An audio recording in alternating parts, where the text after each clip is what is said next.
Reciban mi más cordial saludo.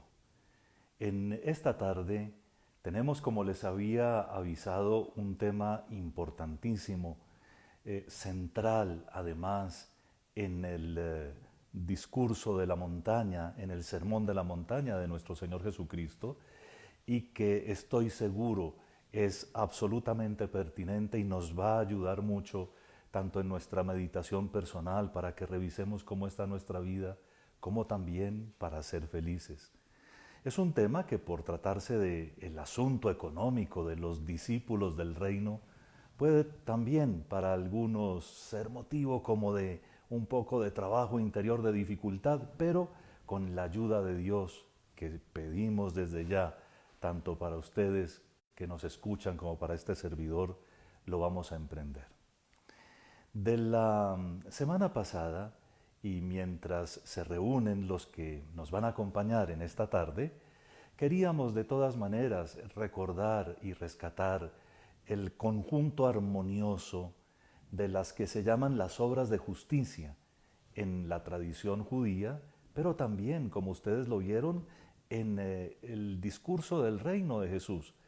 Él advirtiéndonos, cuídense de no practicar su justicia delante de los hombres para ser vistos por ellos, toma la formulación tradicional que es de 3 dimensiones: el ayuno, la oración y la limosna.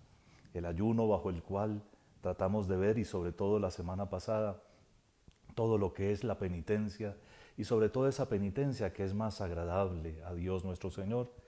En segundo lugar, la oración, de la que hicimos 2 programas que espero estén ustedes ya poniendo en práctica, y la limosna, bajo la cual entendíamos todas las obras de caridad que se pueden hacer, pero que, como les comenté, dejamos para cuando toquemos en particular las obras de misericordia para explicar más ampliamente.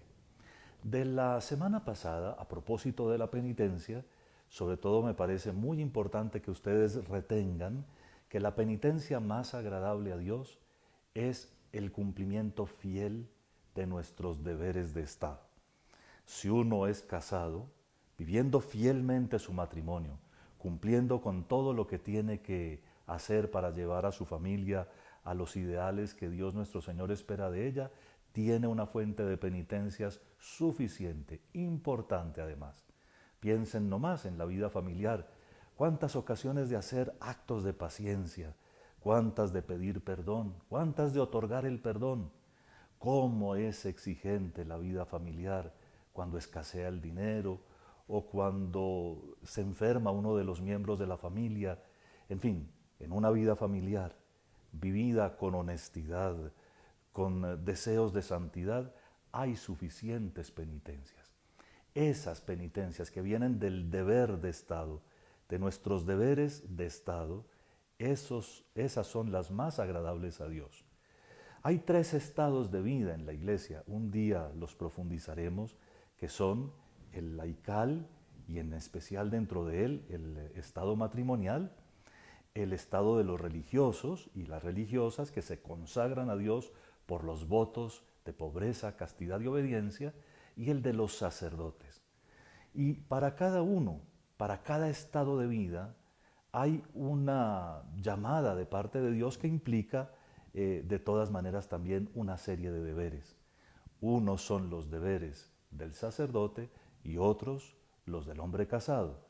Unos son los deberes de la religiosa y otros los de la mujer casada o soltera. De tal manera que, teniendo eso en mente, ya sabemos que en nuestro propio estado de vida, en esos momentos en que se vuelve exigente el comportarnos bien, el ser absolutamente honestos, el no faltar a la obligación que tenemos, allí están las mejores penitencias. También habría que pensar en esas penitencias que no nos buscamos y que nos vienen por la fragilidad de la condición humana, la enfermedad y otros males que podemos padecer, ofrecidos a Dios nuestro Señor espontáneamente, como el santo Job, y sin perder la paciencia. En fin, que en ese tema de la semana pasada que tenía que ver con esa obra de justicia, con esa expresión de santidad que es las penitencias como el ayuno que se ofrecen a Dios nuestro Señor, teníamos que concluir de esta manera. Lo que mejor tenemos, lo más bonito que tenemos para ofrecerle a Dios es una vida lo más perfecta posible en el estado de vida y en el trabajo y en la ocupación que cada uno de nosotros tiene. Hágalo a la perfección, que allí hay una fuente muy importante de penitencias saludables. Y comenzamos con nuestro tema. El tema de hoy, como les había anunciado, es la segunda parte del capítulo 6 del Evangelio de San Mateo. Para que podamos vivirlo a profundidad, para que podamos penetrar en la profundidad de la palabra de Dios y gozar de toda su riqueza, pidamos la gracia divina y comencemos como siempre, en el nombre del Padre y del Hijo y del Espíritu Santo. Amén. Dios, uno y trino, que eres la eternidad misma y el amor eterno, en quien vivimos, nos movemos y existimos, a quien llegamos por nuestra oración en la fe y quien nos ha dado la vida. A ti, Trinidad eterna, te pedimos también la gracia de poder contemplar tu majestad, tu grandeza y tu cercanía de tal forma que hoy entendamos que todo lo que hemos recibido de ti es una propiedad solo en el sentido en que tú lo dispones para nosotros, pero que todo lo que tenemos está a tu servicio y al servicio de nuestros hermanos. Danos la gracia de entender este mensaje sobre tu divina providencia. Gloria al Padre, y al Hijo, y al Espíritu Santo, como era en el principio, ahora y siempre, por los siglos de los siglos. Amén. Vamos a leer, primero que todo, el texto completo de lo que vamos a meditar juntos en el día de hoy y después vamos por partes haciendo las explicaciones pertinentes, siempre con la ayuda de Dios. Dice nuestro Señor Jesucristo en el Sermón de la Montaña: no atesoren para ustedes tesoros en la tierra, donde la polilla y la herrumbre los roen, y donde los ladrones abren boquetes y roban. Consigan para ustedes tesoros en el cielo, donde no hay polilla, ni carcoma que los roen, ni ladrones que abren boquetes y roban. Porque donde está tu tesoro, allí estará tu corazón. La lámpara del cuerpo es el ojo. Si tu ojo está sano, tu cuerpo entero tendrá luz. Pero si tu ojo es malo, tu cuerpo entero estará a oscuras. Si pues la luz que está en ti está oscura, ¿cuánta será la oscuridad? Nadie puede servir a dos señores, porque despreciará a uno y amará al otro, o al contrario, se dedicará al primero y no le hará caso al segundo. Ustedes no pueden servir a Dios y al dinero. Por eso les digo, no se agobien por su vida, pensando qué van a comer, ni por su cuerpo, pensando con qué se van a vestir. ¿No vale la vida más que el alimento y el cuerpo que el vestido? Miren los pájaros del cielo. No siembran, ni cosechan, ni almacenan, y sin embargo su Padre Celestial los alimenta.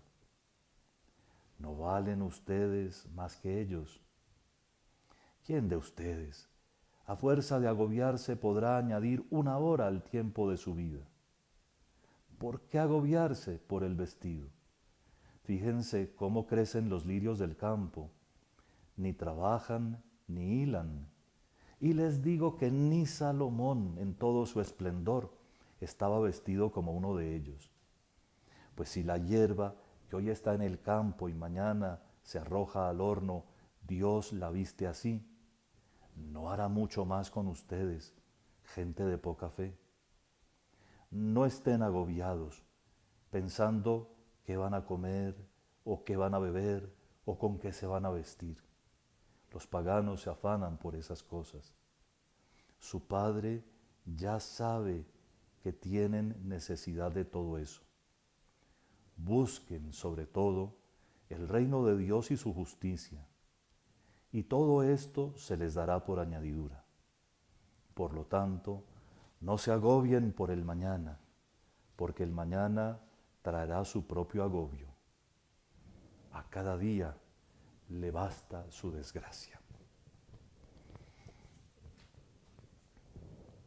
Espero que la limitación de mis palabras no opaque la belleza de este texto, y pido al Señor, pido la luz del Espíritu Santo para ustedes, para que capten la profundidad que es hermosísima. De entender este mensaje, entenderemos el mensaje de la primera bienaventuranza. Dichosos los pobres en el espíritu, porque de ellos es el reino de los cielos. De esto ya habíamos hablado en esa ocasión, pero ahora es el Señor mismo, ahora es Jesús mismo el que nos quiere explicar la primera bienaventuranza. Trataremos pues con la ayuda de Dios de ir poco a poco, paso por paso, tratando de entender este mensaje tan extraordinario. Voy a volver entonces a la lectura del texto y a su explicación, versículo por versículo o párrafo por párrafo. Comencemos por la primera enseñanza. No atesoren para ustedes tesoros en la tierra, donde la polilla y la herrumbre los roen y donde los ladrones abren boquetes y roban. Consíganse tesoros en el cielo, donde no hay polilla ni carcoma que los roen, ni ladrones que abren boquetes y roban. Porque donde está tu tesoro, allí estará tu corazón.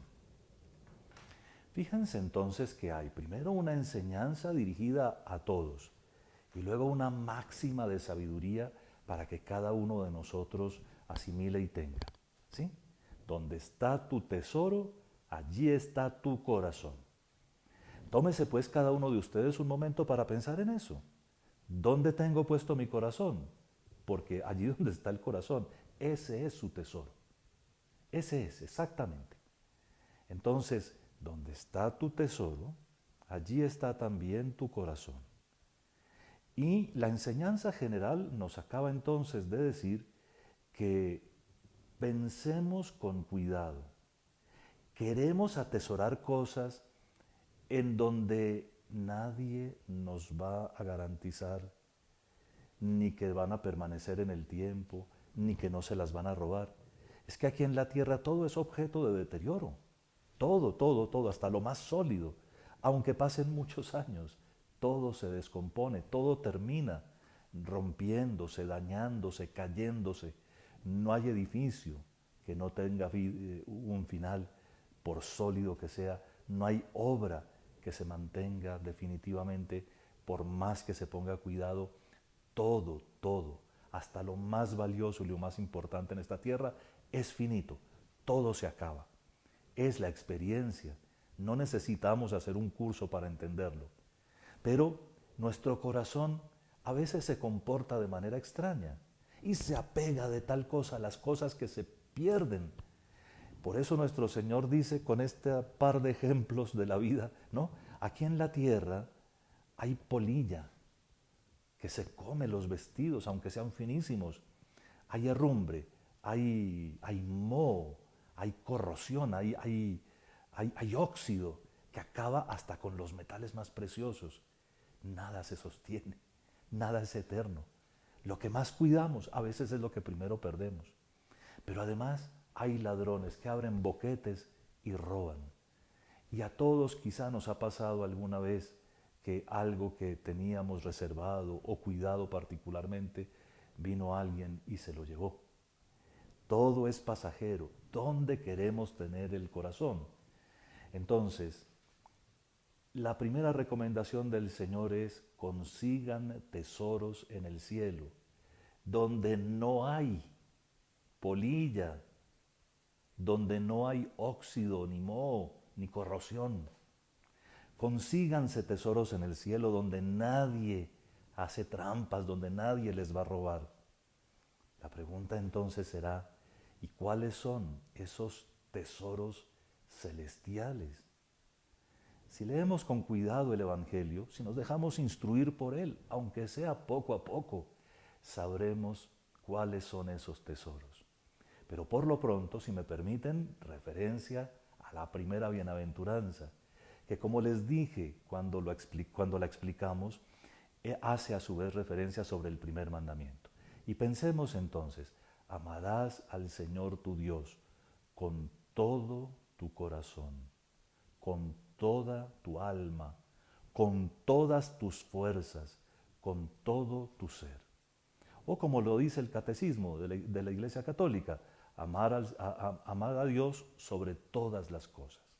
La pobreza, habíamos descubierto que era eso: amar más a Dios que a todas las cosas, por importantes que fueran. ¿Y cómo no va a ser pobre de cosas un corazón que está lleno de Dios?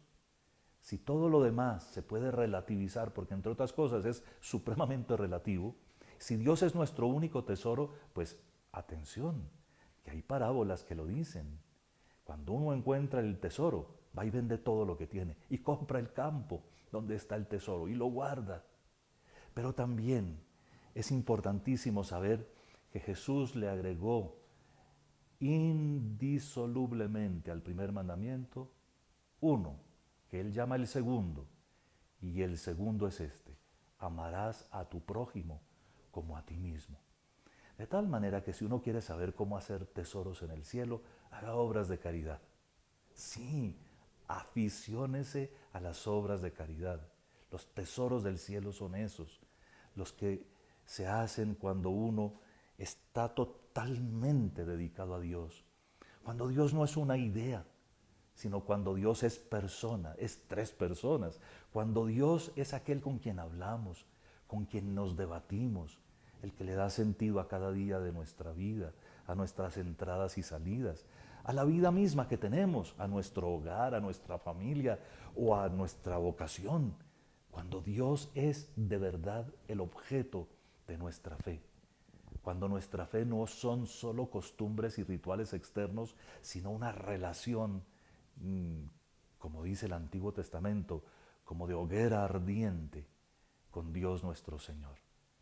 Ese es el tesoro. Lo demás no vale. Tan no vale que la prueba la tenemos ante los ojos.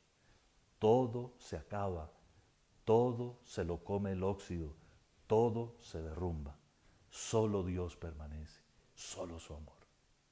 Demos otro paso. Los versículos que siguen nos dicen lo siguiente: la lámpara del cuerpo es el ojo.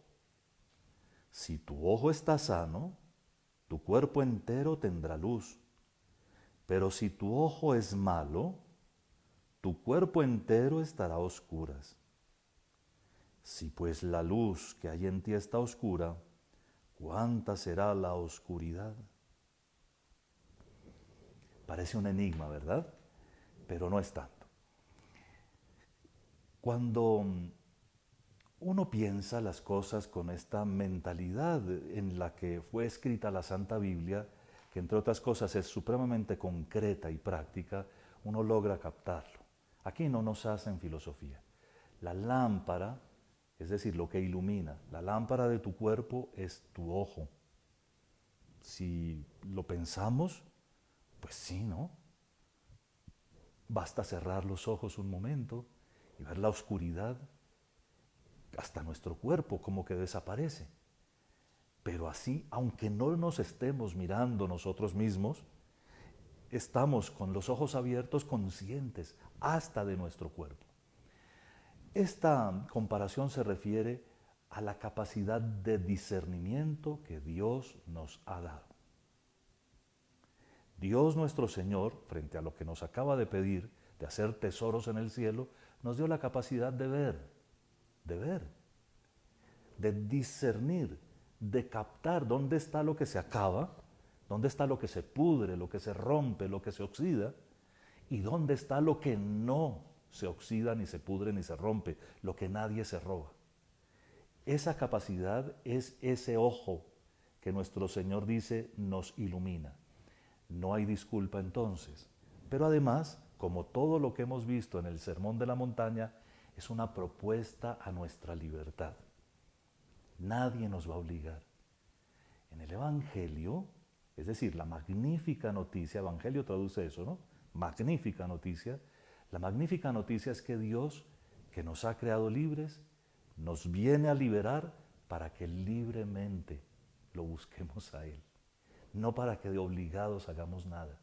Y las bienaventuranzas se distinguen de los mandamientos justamente en eso, en que nos abren horizontes, no nos limitan acciones. Al contrario, vive anticuado el que vive en el robo, en el adulterio, en la pereza, anticuado. Y en cambio modernísimo, quien vive en la pureza, la castidad, la honestidad, la verdad. Por supuesto, porque además tiene mundos enteros para explorar. Y esa capacidad de discernir, ese ojo, lo tenemos todos. Ahora, la frase que sigue tiene un truco precioso. Dice el Señor, pero si tu ojo es malo, tu cuerpo entero estará en tinieblas. Hablando de generosidad, que es de lo que vamos a hablar a continuación, vean, los ojos tacaños hacen personas tacañas. Cuando uno mira con tacañería la vida, uno se vuelve tacaño integralmente, si eso se puede decir. Uno comienza a medirlo todo, a limitarlo todo. Y limita a veces tanto la cosa que hasta se empobrece más uno de lo pobre que está. Fíjense cómo entre los verdaderamente pobres, primera bienaventuranza, pero también en nuestra sociedad, parece que no se agotaran las posibilidades de compartir. ¿Cuántas veces una señora que no tiene nada le presta algo a la vecina que tiene menos? ¿Y cuántas veces le devuelve la vecina a la primera de la nada que tiene muchas cosas buenas? Miremos con atención porque la vida misma, es decir, el mundo en el que Dios trabaja y actúa por nosotros, nos está demostrando la exactitud perfecta de las palabras del Señor. Si somos tacaños, vamos a vivir en tinieblas. Una de las cosas más aterradoras cuando se habla de plata, cuando se habla de bienes, de tesoros, es que se abre como ese monstruo que se llama la avaricia o la codicia, abre sus fauces y nosotros en vez de correr de él para que no nos devore, nos lanzamos dentro de su pestilencia y nos volvemos así y comenzamos a creer que el mundo se acaba en nosotros y se agota con nosotros y en vez de dar esperamos que nos den, en vez de comunicar esperamos que otro se abra y así complicamos tanto la existencia. Pero atención, que Dios nuestro Señor nos dice aquí con toda claridad que esa oscuridad no la quiere Él para nosotros. Así que a curar el ojo, a curar la mirada, que la mirada sea generosa, porque generoso es Dios nuestro Señor. Y sigue una frase de esas que les dije que son como una máxima para que recordemos. Nadie puede servir a dos señores, porque despreciará a uno y amará al otro, o al contrario, se dedicará al primero y no le hará caso al segundo. Ustedes no pueden servir a Dios y al dinero. Es una máxima. Así como vimos la primera, cuando hablábamos sobre dónde está tu tesoro, allí está tu corazón, pues ahorita el Señor nos dice que pongamos cuidado, porque no se pueden servir simultáneamente a Dios y al dinero. Es definitivo. Si nosotros nos ponemos al servicio del dinero, del lujo, de los placeres que se consiguen con plata y de todo eso, vamos a dejar de servir a Dios nuestro Señor automáticamente. Y en los casos extremos de enfermedad, en los casos extremos vamos a encontrar justificaciones, que es que el cura se roba toda la plata, por ejemplo, que es que este no es pobre, no necesita, ya me pidió una vez, ¿sí? Siempre vamos a encontrar una justificación, o que el que tocó a la puerta no necesita, que es un vago, o que el otro que pidió no está haciendo las cosas bien, porque nos enredamos nosotros mismos. No podemos servir a Dios y al dinero. Segunda máxima, para que tengamos presente y para que hagamos claridad. Y ahora viene el plato fuerte del capítulo, así que mucha atención. Vamos a mostrar las comparaciones que Jesús dispone para que nosotros captemos con la misma ternura con que Él nos explica las cosas. ¿Se acuerdan de los pajaritos y de los lirios? Oigámoslo porque es más bonita la palabra de Dios que la explicación. Dice así: por eso les digo, no se agobien por su vida, pensando en lo que van a comer, ni por su cuerpo, pensando con qué se van a vestir. ¿No vale más la vida que el alimento y el cuerpo que el vestido? El cuerpo, el valor del cuerpo. Miren los pájaros del cielo, los pajaritos que no siembran, ni trabajan el campo, ni cosechan los frutos, no se complican la vida, ni almacenan, y sin embargo, su Padre Celestial los alimenta. ¿No valen ustedes más que los pajaritos? ¿No valen mucho más uno de ustedes, cualquiera? ¿No valemos más nosotros que los pájaros cuidados por Dios nuestro Señor? Dios nos está cuidando, está disponiendo para nosotros todo. Es verdad que la avaricia de algunos hace que otros sufran, pero eso no le quita a Dios su bondad de estar creando todo para todos.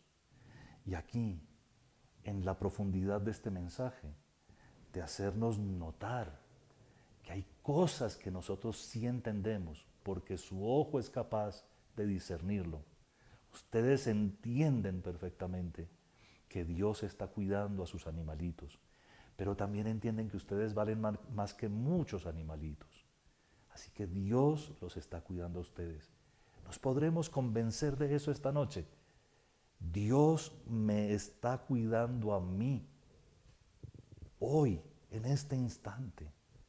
Dios está tomando la molestia de crearme el aire que respiro, los nutrientes con los que sigo funcionando, en fin, el descanso que voy a necesitar. Dios lo está creando para mí. Dios está en este momento dándose que hacer por ustedes y por mí. Está preocupado más que nosotros por nuestro propio bienestar. Él no es de los que goza ni con nuestros sufrimientos, ni con nuestras limitaciones, ni con nada. Al contrario, nos puso en este camino de la vida, aunque tengamos dificultades, pero con la esperanza de cielo sellada y garantizada, nada menos que por la pasión de nuestro Señor Jesucristo. Nada menos que por la muerte del inmortal, por la muerte del que no debía ni podía morir, nuestra última angustia, que es la muerte, quedó resuelta. Sigamos, porque esto es absolutamente extraordinario. No hay página tan bella como esta, se los garantizo. ¿Quién de ustedes, a fuerza de agobiarse, por más que se preocupe, le puede añadir una hora al tiempo de su vida? Fíjense qué locura. Claro, es perfectamente lícito que nosotros tomemos las medicinas que tenemos que tomar, es perfectamente lícito que nos sometamos a los tratamientos que nos indican los médicos, y sobre todo es perfectamente lícito y querido por Dios que la medicina progrese y avance. Pero llega el punto en el que no se puede hacer más, y ni el médico, ni la medicina, ni el respirador automático le aumentan una hora a nuestra existencia. Una vez muertos, estamos muertos, ¿verdad? Así que, ¿para qué agobiarse por eso? La sabiduría consiste en ver que no nos podemos preocupar de lo que simplemente tiene que ocurrir. Tenemos que hacerlo lo más dignamente posible. ¿Por qué se agobian por el vestido? Y aquí viene la comparación de las flores. Miren los lirios, miren las flores preciosas en el campo, ¿verdad?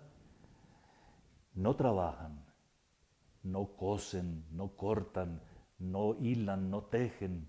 Y sin embargo, ni siquiera Salomón, el gran rey, el rey del lujo de la corte, cuando existió la corte en Israel, ni siquiera Salomón en todo su boato, en todo su esplendor, logró vestirse como una de esas florecitas, ¿verdad?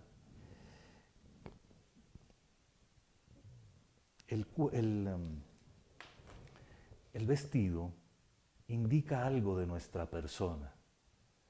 De la manera como nos vestimos, se deducen una cantidad de cosas, o para decirlo de otra forma, nosotros hablamos con nuestro vestido, hablamos con él. Por supuesto que a veces hablamos es de marcas, estamos haciéndole propaganda a los costureros famosos, pero más que eso, en la manera como nos vestimos, nosotros decimos quiénes somos o cuáles son nuestros intereses. Hay mucha gente que se escandaliza si un sacerdote da algunas instrucciones sobre cómo entrar vestidos a la iglesia o a la presencia del obispo. Se escandalizan. Y sobre todo, hoy en día interpretan que es que uno está contra uno de los dos sexos, porque quizá llegan un poco más de indicaciones.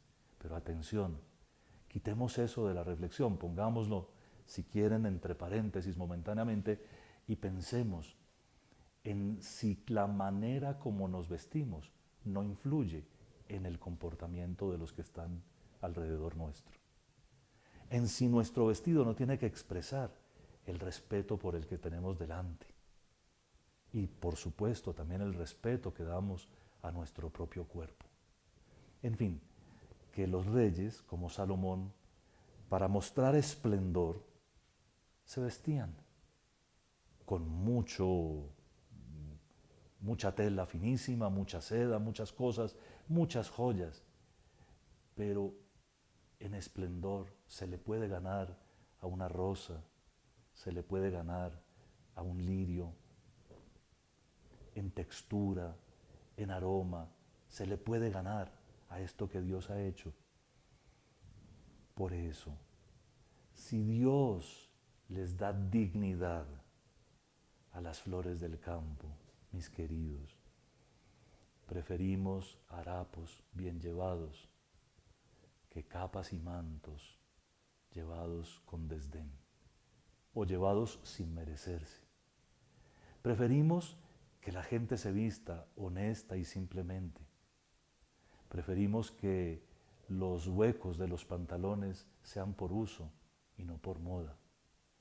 Preferimos que la manera de presentarnos haga que nuestro cuerpo hable de Dios nuestro Señor y de su gloria. Pero lo hacemos. Y ese vestido que todos queremos digno, que todos queremos que muestre nuestra nobleza, nuestra alegría de vivir, nuestra compostura, ese vestido nos lo da Dios nuestro Señor. Dios está preocupado por las flores, pero está más preocupado por ustedes. Porque, para seguir la lectura, si a la hierba del campo que se corta y hasta se quema. Dios la cuida de esta manera. ¿Cómo no los va a cuidar a ustedes? Dice el Señor. Bien. Y termina con una máxima también en este caso. Los paganos, es decir, los que no tienen fe, se preocupan por esas cosas, pero su Padre Celestial ya sabe que ustedes tienen necesidad de todo eso. Volvámoslo un principio de sabiduría. Dios, mi Padre, ya sabe lo que yo necesito. Ya sabe y me lo está concediendo. De tal manera que en esta claridad es en la que se toman las decisiones sobre nuestra administración, sobre los bienes que tenemos. ¿Sí? Con esta claridad, sabiendo que Dios nuestro Señor es el que nos da en abundancia para que nosotros demos en abundancia, con esa claridad es como nosotros vamos de cristianos, como creyentes, a administrar los bienes que Dios ponga en nuestras manos. Es muy interesante ver en otras partes de la Biblia cómo Dios nos enseña de tantas formas algo que nosotros deberíamos por simple gratitud reconocer, que es Él el que pone todo en nuestras manos. Y si Él con tanta generosidad nos ha dado todo lo que tenemos, ¿cómo es posible que nosotros nos volvamos tacaños? Todo el sermón de la montaña se trata de comenzar a parecernos también a Dios. Es una vida nueva, es la vida de Dios, es la vida que Dios quiere que nosotros llevemos, una vida en que cada vez nos parezcamos más y más y más a Él y a su manera de ser. No nos hizo pues su imagen y semejanza. El pecado lo que destruye es eso, la imagen y la semejanza divinas en nosotros. Y ahora las conclusiones de todo el relato. Dice el Señor para terminar esta sección del Sermón de la Montaña: busquen sobre todo el reino de Dios y su justicia, y todo eso, la comida, el vestido y las otras cosas que nos dan bienestar, se les darán por añadidura. Busquen sobre todo el reino de Dios y su justicia, y todo esto se les dará por añadidura. Por lo tanto, no se agobien por el mañana, porque el mañana traerá su propio agobio. A cada día le basta su desgracia. Termina de una manera un poquitín fuerte, ¿verdad? Pero es una manera que nos hace entender que todo el conjunto de enseñanzas que leímos es un solo bloque. Fíjense que lo del agobio es el tema que unifica todos estos versículos, que ahorita les digo son los versículos 19 a 34. Leímos y estamos meditando Mateo 6, 19 a 34. Y espero estar transmitiendo, con la ayuda del Señor, la belleza del contenido que hay aquí. Porque ahorita esto del reino de Dios merece una explicación serena, alegre y ojalá con la ayuda de Dios profunda. Busquen primero el reino de Dios y su justicia, que todo lo demás se les dará por añadidura. El reino de Dios y su justicia. Precisamente comenzamos hoy hablando de las obras de justicia, el ayuno, la oración y la limosna. Y habíamos dicho que por justicia normalmente se puede entender en la Biblia la santidad. Es decir, esa condición que es la opuesta del pecado. Uno vive o como un justo o como un pecador. Entonces la justicia es la liberación del pecado. Pero mucho más que eso, es una condición que hace que el alma sea nueva, que la persona integralmente tenga una vida distinta y más bonita. Es una justicia que se participa de la justicia de Dios y que la tenemos nosotros porque Él nos la regala. El reino de Dios y su justicia tienen que ver con lo que es el fundamento de todo el Sermón de la Montaña. Ya se los he dicho varias veces durante estos programas, todos los 3 capítulos, 5, 6 y 7 de San Mateo están hechos como una constitución, así como la constitución nacional de un país, como la constitución del reino. No es un país, no tiene un territorio, una geografía definida, pero es un estado. Un estado que, repito, no es geográfico, es un estado en el que todos nosotros podemos estar. Estamos en el estado. El estado es el reino de Dios. Y se llama así porque no puede tener otro nombre. Cualquier nombre lo debilitaría, cualquier nombre lo haría chiquito. Pero este es el universo entero. El reinado de Dios es el universo entero. ¿Y quiénes entran a este estado? ¿Quiénes pertenecen al reino de Dios? Los que buscan esta justicia. Atención, ya vamos captando. Busquen el reino de Dios y la santidad que es propia de ese reino. La manera de vivir de aquellos que por Cristo y en Cristo viven una vida nueva. Busquen, primero que todo, esa justicia que proviene del Espíritu Santo que nos comunica toda la vitalidad de Dios directamente, como en un vaso, como en un recipiente. Vaso espiritual ruega por nosotros. El reino de Dios es entonces ese estado no material, es un estado en el que todos podemos entrar cuando vivimos los ideales del sermón de la montaña. Por eso era que quería yo compartir con ustedes esta serie de charlas, estos coloquios espirituales, porque creo que la única manera de que este mundo se renueve, que sea más bonito, que haya todo lo que Colombia quiere, justicia, paz, equidad, verdad, en fin. Cuando queremos todo eso, solo la justicia del reino nos la puede dar. Solo el que entremos voluntariamente, nadie puede ser obligado, en el reino de Dios hace la diferencia. Porque aquí se trata de un estado real, espiritual, pero real, en el que vivimos. Y un estado que además mejora el mundo. ¿Se acuerdan que Jesús nos enseñó con una parábola que vendrá luego en el capítulo 13? Con una parábola nos enseñó que nosotros somos como la levadura de la masa. ¿A qué se parece el reino de Dios? Decía Jesús. Se parece a un poco de levadura que una buena mujer mezcla con 3 medidas de harina y hace crecer toda la mezcla, toda la masa. Queridos, ustedes son el fermento, la levadura del reino.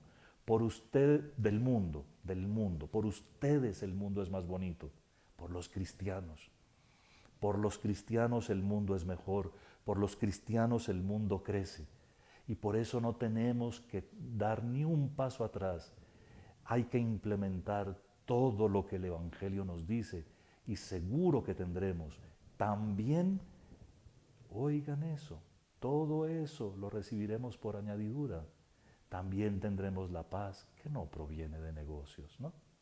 También tendremos la justicia que viene de corazones convertidos. También tendremos la equidad, que es cuando uno abre sus bolsillos sin tacañería y hace que todos participen de los mismos bienes, ¿no? En fin, todas esas cosas que ahora queremos vendrán porque Dios nos las da si nosotros vivimos los valores del reino. De eso se trata, de aprender a vivir los valores del reino. Y vean cómo este tema, que tiene que ver tanto con lo económico, nos lo ha abierto. De tal manera que yo me quise atrever hoy a prepararles también una lista de lo que son los deberes económicos de un cristiano cualquiera.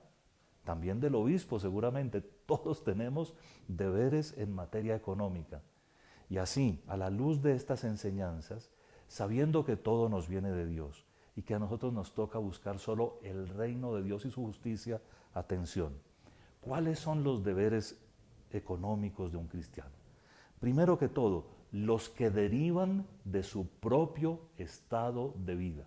Ya lo dije hoy, somos o laicos, o sacerdotes, o religiosos. Esos son los 3 estados de vida. Entre los laicos hay unos solteros y unos casados, ¿verdad? Pero son 3 los estados de vida: laicos, religiosos y sacerdotes. Entonces, los deberes de tipo económico que cada uno tiene son los que se derivan, primero que todo, de ese estado de vida. Ahora, entendámoslo con un ejemplo muy concreto. Si nosotros tenemos una monjita de un convento contemplativo que hizo el voto de pobreza, para ella su alegría es no tener nada, pero de verdad no tener nada. Y al no tener nada, ella sabe y siente que lo tiene todo. Por supuesto, la comunidad suple por sus necesidades, su alimentación, sus eh, soluciones de salud, en fin, su vivienda, por supuesto. Pero además ella tiene nomás libertad.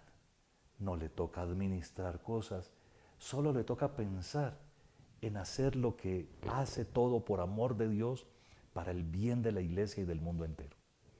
Para un sacerdote, vean, es necesario que los sacerdotes volvamos a creer en que la pobreza es para nosotros. Confieso eso. Y una de las cosas que la pobreza del sacerdote tiene que tener es, por ejemplo, libros. ¿Por qué? Porque a nosotros nos toca ser maestros en el nombre de Jesús. Por supuesto, hay libros ociosos y libros buenos.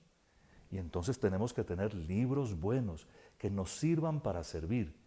Y seguramente habrá sacerdotes que no tienen una misión de enseñar demasiado intensa, pero el obispo tiene necesidad de estar siempre actualizándose, de tener todos los documentos de la iglesia, de tener muchas Biblias, como pueden ver tal vez en la parte superior, para estar revisando y preparando las cosas que son para ustedes. Entonces no falta a la pobreza una buena colección de libros, desde que no sean ociosos, por supuesto, lo repito. No falta a la pobreza el que tiene algunos medios de trabajo, un computador si lo requiere, en fin. Pero no es lo mismo un padre de familia. El padre de familia tiene que tener y administrar para sí mismo, normalmente para su esposa, a menos que compartan el gasto y la esposa también trabaje, para sus hijos, para mantener la casa, para pagar los impuestos, para tantas cosas. Vean, aquí los héroes son los padres de familia, en cuestión y en materia económica. Los principales deberes de un esposo y padre de familia, los principales deberes de una mujer que trabaja, cabeza de hogar o no, los principales deberes son los que se derivan de su estado. De tener su casa digna, de tener a su familia bien alimentada, bien puesta, bien vestida, bien estudiada. Y todo eso exige que la pobreza, que la administración en los criterios del Evangelio del padre de familia no sea la misma que la del obispo o no sea la misma que la de la buena monjita, ¿verdad? Entendiendo eso, pues resolvimos todos los complejos. Los otros deberes de tipo económico son los que tenemos que resolver porque la palabra de Dios nos los impone. Salvando lo que es propio de nuestro estado de vida, cumpliendo con todas nuestras obligaciones de arriendo, de impuestos, de mercado, de estudio, en fin, de transporte. Resolviendo todo eso, tenemos estos deberes. Primero, de caridad. Es clarísimo. Nadie podría decir que la palabra de Dios no nos invita a hacer obras de caridad. De tal manera que la primera fuente de inversiones desde nuestro propio estado de vida, que es obligatoria para todos nosotros. Obligatorio no quiere decir que nadie nos vaya a forzar, sino que nuestro propio corazón se compromete. Solo porque somos creyentes es las obras de caridad. ¿Cuánto está usted compartiendo de lo que recibe? Ay, que muy poquito. ¿Es lo que puede o es que está tacañito? Porque si es lo que puede, basta. Ay, es que es muy poquito, basta. Pero si es que uno está tacañito, revísese, por favor. Revísese, porque como lo podemos leer en otras páginas de la Biblia, tanto en los evangelios como en las cartas del apóstol, la caridad inclusive cubre la multitud de los pecados. En las cartas de San Pablo, sobre todo en los Gálatas, podemos encontrar que sí, hay una historia pasada de todos. Y hay pecados que, pues aunque Dios nuestro Señor los perdone y su infinita misericordia nos ayude a salir de ellos y a resolver las situaciones complicadas que nos causan, de todas maneras se cometieron. Y lo único que va a reparar el mal hecho o el mal ejemplo dado a otros es la caridad para con los más pobres. Un deber económico que todos tenemos, que el obispo tiene y tiene que cumplir, y si no se tiene que confesar. Un deber económico que tienen todos los sacerdotes, que tienen todos los que tienen platica que pasa por sus manos, es el de las obras de caridad. A eso nos tenemos que aficionar, en eso tenemos que ser supremamente claros, no hay disculpa. Eso es parte de nuestros deberes, cumplir con los deberes de Estado, hacer obras de caridad. Y atención, desde el Antiguo Testamento, Dios nuestro Señor estableció que hubiera una de las tribus, una de las 12 tribus de Israel, que se dedicara solo al culto divino, la tribu de Leví. Y hay muchas órdenes, sobre todo en los libros del Éxodo y Números, Levítico y Números, hay muchas normas, también el Deuteronomio, pero más adelante también en los libros de la sabiduría, muchas normas sobre cómo atender a los sacerdotes. La Iglesia tiene un código de derecho canónico que se aplica a ustedes, a todos los bautizados, también a los sacerdotes, también a los religiosos, por supuesto. Y en el Código de Derecho Canónico establece que uno de los deberes que todos tenemos es el sostenimiento del culto, el sostenimiento de los sacerdotes, la promoción de las vocaciones y las obras de caridad. Pero el sostenimiento del culto, el sostenimiento de nuestros sacerdotes y la promoción de las vocaciones son deber de tipo económico de todos nosotros. En cuanto al culto, hay 3 tipos de ofrendas que son necesarias. La primera, la ofrenda dominical. La ofrenda dominical que se entrega todos los domingos en misa, de acuerdo a las posibilidades de cada uno. ¿Recuerdan lo del estado de vida? Que no puedo, pues no pudo. Es un deber, pero si no se puede, no se puede. Es un deber. Todos los domingos en misa hacemos nuestro aporte, sin pensar en nada más, sino en hacerlo en conciencia, y lo hacemos con generosidad, como una verdadera ofrenda, no como una simple limosna, aunque la palabra limosna es dignísima, pero una ofrenda, una buena ofrenda pensada, que no desborde las posibilidades de la familia, que no ponga en peligro nuestra economía y finanzas, pero una buena ofrenda hecha de corazón. Esa es necesaria, esa es para el culto sagrado. Para las obras de la Iglesia, el diezmo personal. Si hay algo con lo que pudiéramos entretenernos con citas bíblicas, es sobre el diezmo, porque tanto en el Antiguo como en el Nuevo Testamento se habla claramente del diezmo. El diezmo no es necesariamente el 10%. En otras lenguas, la raíz no tiene que ver con 10. Es una ofrenda que significa algo muy bello. El diezmo quiere decir que de todo lo que Dios me dio, una parte se la retorno a Él como representación del todo. Todo me lo diste, Señor. Todo lo estoy consumiendo, lo estoy empleando para tu gloria, para lo que dice el texto que acabamos de meditar. Pero entonces te traigo esta porción porque te amo. La Iglesia usa el diezmo para sus obras, que son la evangelización, que son las parroquias, para poner las cosas de esta diócesis, ¿no? Tenemos que construir una cantidad de parroquias, tenemos que conseguir los lotes de terreno, tenemos que hacer una cantidad de desarrollos porque está llegando mucha gente de muchas partes. Si todos cancelaran su diezmo oportunamente, tendríamos con qué. Pero ha caído en desuso. Inclusive algunos como que tuvieran que volverse protestantes para comenzar a pagar los diezmos, como si eso no fuera un mandato de la Biblia. Pero igual, si uno no puede un año, pues no pudo. ¿Y qué vamos a hacer? Pero su conciencia es la que sabe. Si al año siguiente uno puede los 2 años, los paga los dos. Si solo puede uno, sigue con uno. No queda debiendo el atrasado, a menos que haya sido por falta de generosidad. Pero la iglesia en Colombia, los obispos de la Conferencia Episcopal hace muchos años, por eso hablo en tercera persona, legislaron de la siguiente manera. El diezmo en Colombia se pagará una sola vez en el año y consistirá en el valor de un día de ingresos en el año. Si usted tiene sueldo, lo divide por 30 y ese es el valor de un día.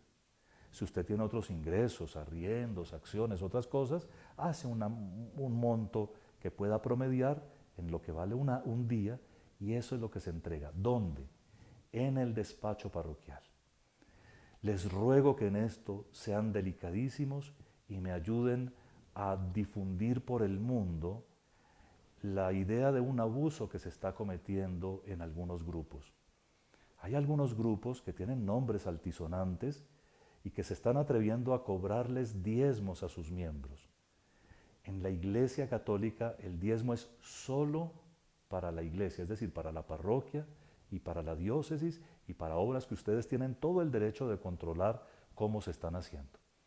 Pero cuidado, nadie, ni siquiera religioso, tiene permiso para recaudar diezmos. Mucho menos grupos que se sienten muy espirituales y que dicen aportemos nuestro diezmo. Cuando un grupo comienza a pagar funcionarios, comienza a volverse secta. Comienza primero a pagar funcionarios, luego a construirse un templo, después al lado del templo un colegio, luego hacen que les ordenen unos sacerdotes y comienzan a hacer, no legalmente, pero en la práctica, algo que se separa. Desconfíen de todo lo que los separe de su párroco y de su obispo. Desconfíen de eso. Y más bien, cuidado, el diezmo se paga oportunamente antes de terminar el año, por el año que va en curso, el valor de un día de ingresos en el año. Y como les digo, nada de nervios. Si uno un año no pudo porque pondría en peligro a su familia por eso, entonces, pues, no lo hizo. Porque nadie va a estar detrás de ustedes reclamando, nadie va a estar molestando. Por cuanto se refiere a la diócesis de Facatativá, es obligatorio que todos los despachos parroquiales den recibo explícito en el que diga diezmo personal correspondiente al año 2020, para poner, por ejemplo, el año que va pasando. Y tercero, hay ofrendas especiales que pueden darse o no darse, a menos que el obispo, no el párroco, que el obispo determine que es una ofrenda obligatoria, pueden darse o no darse. Las ofrendas especiales son realmente muy bonitas. Cuando uno ha tenido la dicha de ser párroco, uno sabe que de vez en cuando tiene que programar actividades para cubrir los déficits que en algunas parroquias resultan por el funcionamiento o por las obras que se tienen. Y entonces, en esas ocasiones uno hace colectas especiales. La colecta especial no es de la misma obligatoriedad que las anteriores. Y terminamos así. Terminamos algo que de todas maneras tiene su sentido más profundo en esa invitación de Jesús a que cada uno de ustedes se vea más importante que todos los pajaritos que Dios cuida, que todas las flores que Dios viste. Cada uno de ustedes es tan importante para Dios que a usted Dios lo está cuidando en este momento.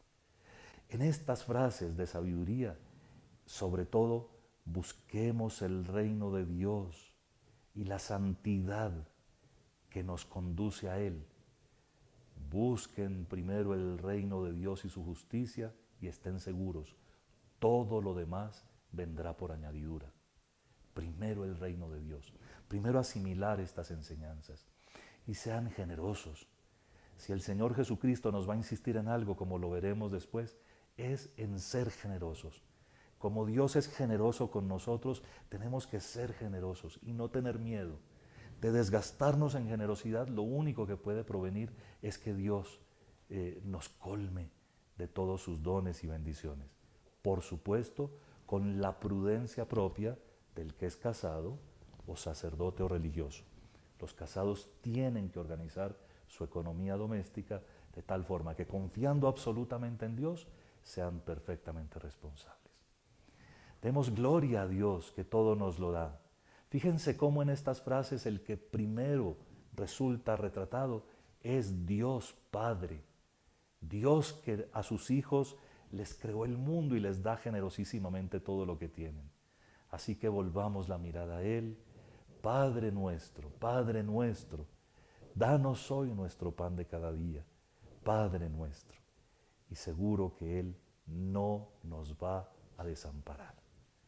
Con la certeza de que el abandono en las manos de Dios es lo más dichoso que cualquiera de nosotros puede hacer, los encomiendo a la gracia divina y los bendigo en el nombre del Padre, y del Hijo, y del Espíritu Santo. Amén.